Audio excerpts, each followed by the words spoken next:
தமிழ்நாட்டோட பொருளாதார வளர்ச்சி பெரும் உச்சத்தை தொட்டிருக்கு.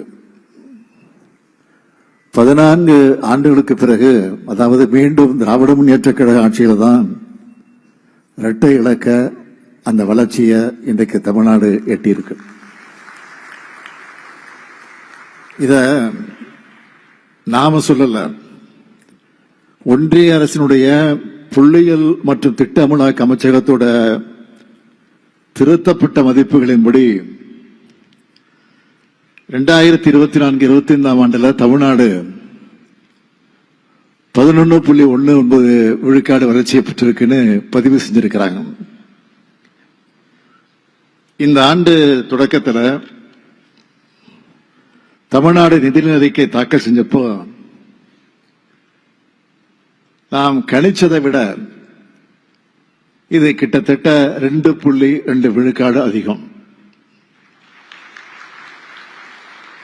முன்னாடி 9.69 விழுக்காடு மதிப்பிடப்பட்ட 2024-25 ஆண்டுக்கான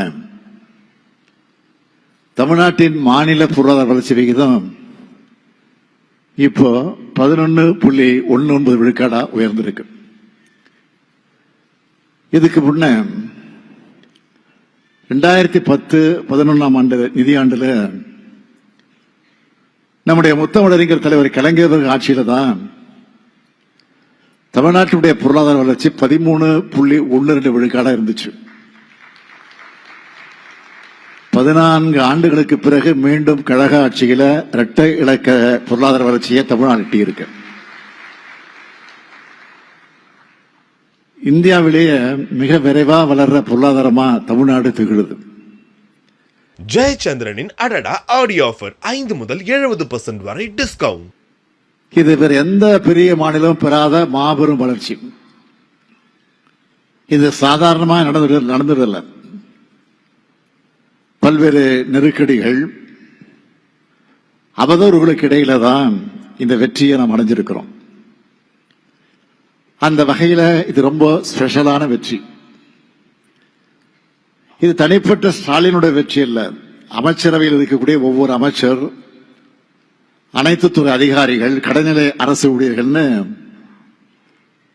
ஒவ்வொரு திட்டத்தையும் முறையா செயல்படுத்தின எல்லோருடைய உழைப்பும் கிடைத்திருக்கக்கூடிய கூட்டு வெற்றி இது.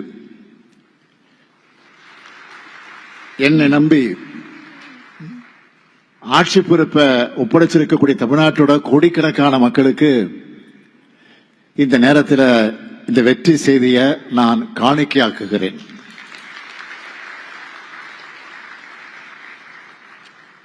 எல்லாருக்கும் எல்லாம் என்ற இலக்கோடு பயணிக்கிற திராவிட மாடல் ஆட்சியோட மகத்தான வெற்றி பயணத்துக்கு கிடைச்ச நற்சாட்சி பத்திரம் தான் இது. இப்ப அடைஞ்சிருக்கக்கூடிய இலக்கோடு நான் திருப்தி அடைய மாட்டேன். இன்னும் அதிகமான உயரத்தை நாம் அடையணும். அதை நோக்கிய பயணத்தை திராவிட மாடல் 2.0 தொடர்வோம். அந்த பயணத்துக்கு நீங்க எல்லோரும் தான் துணையா இருக்க போறீங்க. இந்த மகிழ்ச்சியான செய்தியோட இன்று நகராட்சி நிர்வாகம் மற்றும் குடிநீர் வழங்கல் துறையின் சார்பில்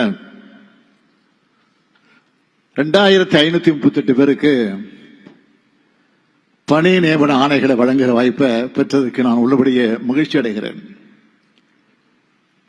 உதவி பொறியாளர், நகர அமைப்பு அலுவலர்கள், இளநிலை பொறியாளர்கள், துப்புரவு ஆய்வாளர்கள் உள்ளிட்ட இந்த பணியிடங்களால 2538 குடும்பங்களோட வாழ்க்கையில ஒளியேற்றி இருக்கு நம்முடைய திராவிட மாடல் அரசு.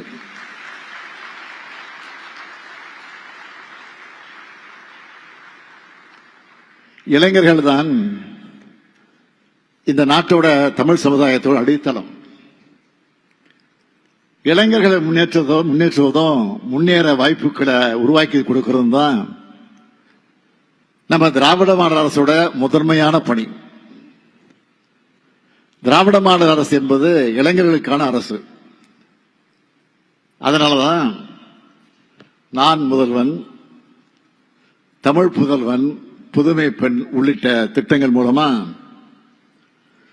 மாணவர்களையும் இளைஞர்களையும் கல்வி அறிவு பெற்றவர்களாக திறன்மிக்கவர்களாக உயர்த்திக்கிட்டு இருக்கிறோம்.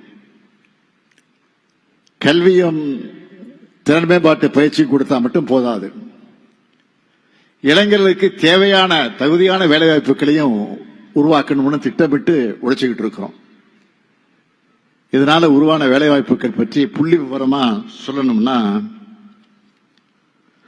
கடந்த 4 ஆண்டுகள்ல TNPSC, TRB, MRB, TNUSRB உள்ளிட்ட தேர்வாணையங்கள் மூலமாகவும், நகராட்சி நிர்வாகம், கூட்டுறவுத்துறை, வருவாய்த்துறை மற்றும் பல்வேறு பொதுத்துறை நிறுவனங்கள் மூலமாகவும் 1,08,111 பேருக்கு பணி நியமனம் வழங்கியிருக்கிறோம்.